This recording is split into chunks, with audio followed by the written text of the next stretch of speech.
নতুন কোণে নতুন শাড়ি নতুন হলুদ গায়ে বর্ণপতি বায়না সেজেছে পানের বাটা চুলের কাঁটা কোথায় বিঁধে যায় চুড়ি তোর বিয়া লেগেছে। Good afternoon, welcome back to our channel. আমি শ্রেয়াসা চলে এসেছি তোমাদের কাছে স্বপ্নকে দারুণ ব্লগটি। আশা করি ব্লগটি তোমাদের খুব ভালো লাগবে। অনেক বেজে গেছে 11:15। তো চলো বেশি কথা না বলে ব্লগটা কন্টিনিউ করছি। আজকে হলো পিয়ার আইবুড়ো বাদ দেবো। তো আমরা কয়েকজন বন্ধু মিলে তো বেশি কথা না বলে তাড়াতাড়ি রেডি হয়ে গেছি, আর একটুও সময় নেই। চলো রাস্তায় দেখা হচ্ছে, কী কী করবো সবটা তোমাদের সাথে শেয়ার করো। প্লিজ তোমরা দেখতে থাকো, হোপফুলি ব্লগটা তোমাদের খুব ভালো লাগবে প্লিজ। একদম বাড়ি থেকে বেরিয়ে পড়েছি ও পিয়ার জন্য যে জিনিসটা কিনবো বলে অধীর আগ্রহে অপেক্ষা করছিলাম। অনেকক্ষণ ধরে 7-8টা টোটো ফিরিয়ে দিয়েছে, সেই জিনিসটা কিনে উঠেও পড়েছি টোটোতে। তো চলো এখানে একটুখানি টোটোটায় ঝাঁকুনি খেতে খেতে মজা নিতে নিতে ওই যে পিয়ার দর্শন পেয়ে গেছি। এবার তোমরা দেখো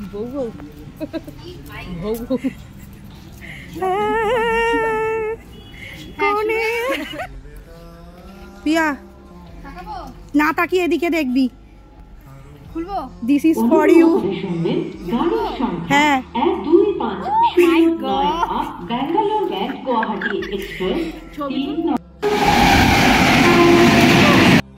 হ্যালো পিয়ার চশমাটা খুব ভালো দেখতে লাগছে। দেখ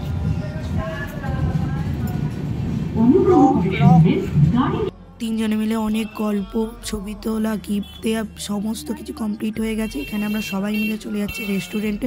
ও তোমাদের তো বলাই হয়নি আজকে কী জন্য যাচ্ছি। পিয়ার জীবনের একটা বড় অধ্যায় শুরু করতে যাচ্ছে ওর। আজকে আমরা দেবো হচ্ছে বন্ধুরা মিলে আইবুড়ো ভাত, সেই জন্য আমরা রেস্টুরেন্টে চলে এসেছি।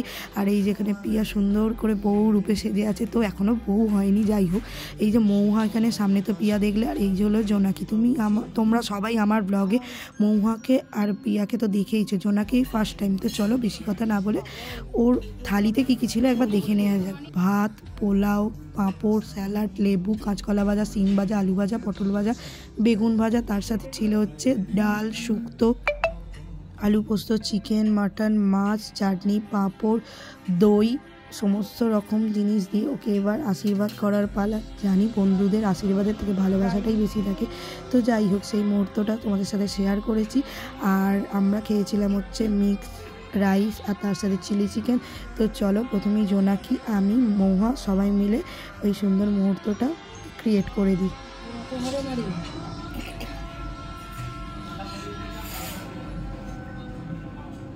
বিয়ে হয়ে যাচ্ছে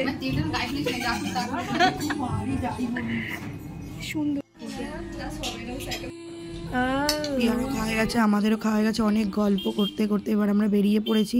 ভীষণ মজা করেছি আর খুব সুন্দর মুহূর্তটা আমরা এখানে কাটিয়েছি। আর পিছনে মৌহা আসছে। তো তারপরে আমরা গিয়েছিলাম হচ্ছে আমাদের সব থেকে পছন্দের জায়গা, সেটা হলো এই যে গঙ্গার ঘাট, যেখানে আমরা সমস্ত সময় আগে আসতাম কিন্তু এখন আর আসা হয় না। তো অনেক দিন পর আমরা ভাবলাম কেন সময়টা আছে যেকালে একটু নষ্ট করব, একটু কাটিয়েই আসি। তো আর কি স্টেশনে চলে এসেছি সময় কাটিয়ে। এখানে আমি আর একবার পিয়াকে আর মৌহাকে দেখিয়ে দিলাম। আর ব্লগটা টেনে নিয়ে কিছু দেখানোর নেই। আজকের সুন্দর ব্লগটা কেমন লাগলো প্লিজ তোমরা জানিও। আর ভালো লাগলে please like, comment, share, subscribe করে চলো। টাটা।